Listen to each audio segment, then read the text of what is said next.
کوئی نیکی اور امر خیر سرزد ہو جانا اور اس پہ پھر دانت نکالنا اور اس پہ پھر ٹھا ٹھا کر کے ہنسنا اور ہاتھ سٹنا، خوش ہونا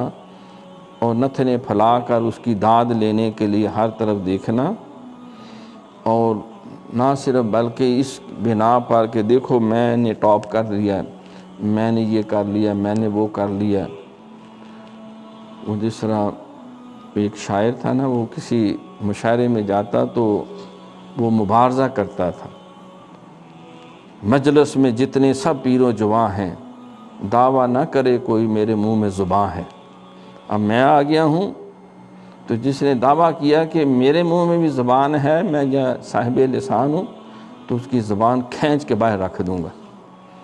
میں ایسی اس کی مذمت کروں گا، ایسی ہجب لکھوں گا کہ اس کی نسلیں یاد کریں گی۔ تو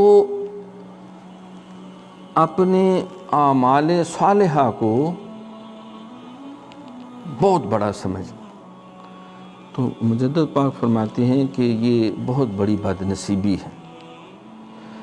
بلکہ ہونا یہ چاہیے کہ اپنے ہر نیکی کو بہت ہی گھٹیا اور معمولی سمجھیں۔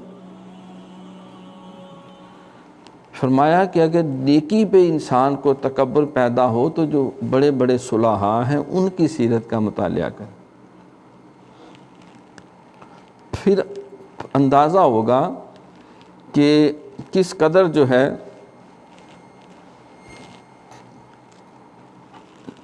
صالحین اور متقین انعم اللہ علیہم من النبیین والصدیقین والشہداء والصالحین وحسن اولئک رفیقا، تو اپنی ہر نیکی کو تہمت زدہ سمجھیں، عیب دار سمجھے،